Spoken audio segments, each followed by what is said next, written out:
नवीन स्वच्छतागृह झालंय, काही कामं सुरू आहे राज्य सरकारकडून थोड्याफार प्रमाणात, पण एवढ्यावर समाधान होणार नाही.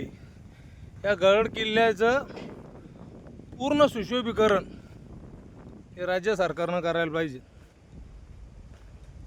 आणि ते करतही आहेत. काय भाऊ, कस काय वर येऊन आले, कसं वाटलं? एक नंबर. काय वाटलं गडावर आल्यावर? मस्त वाटलं.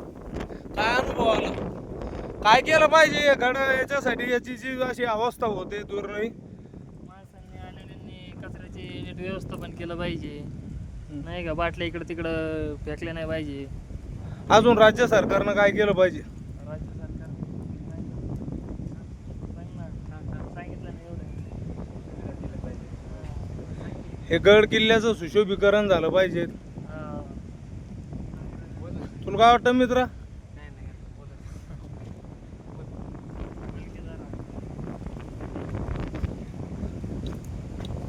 हे बघू शकता शिवनेरी.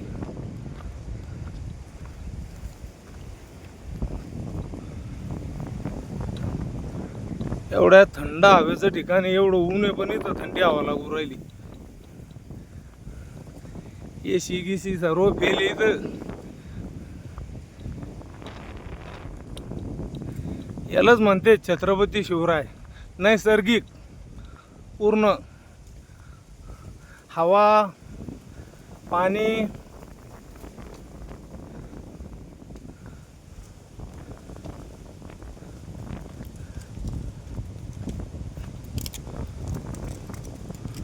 आम्ही आता वरच्या टोकाला चाललोय. वर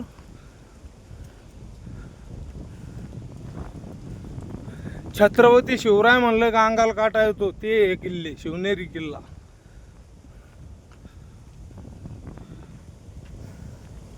पाय एका डोंगराच्या पायथ्याशी बसलेलं गाव, शिवनेरीवरून घेतलेली व्हिडिओ.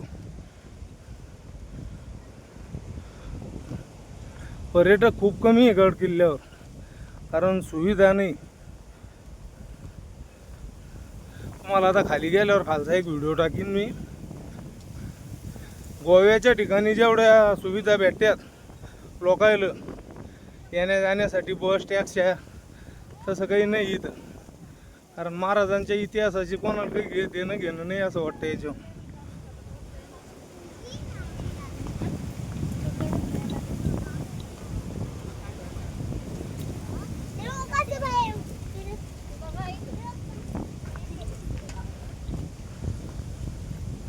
इथं पर्यटक आले पाहिजेत, त्याच्याकरता प्रयत्न झाले पाहिजेत. जेवढे पर्यटक येणार तेवढे गड किल्ले अजून प्रकाश होतात येणार. तिथं आहेच पूर्वीचेच, महाराजांच्या नावावरच आहे, पण त्याच्यातून महाराजांचा इतिहास हा दररोज उजळत जाईन, दररोज निखरत जाईन, दररोज इतिहासाची आठवण होत जाईन की आपल्या राजाच्या गडावर गेलतो.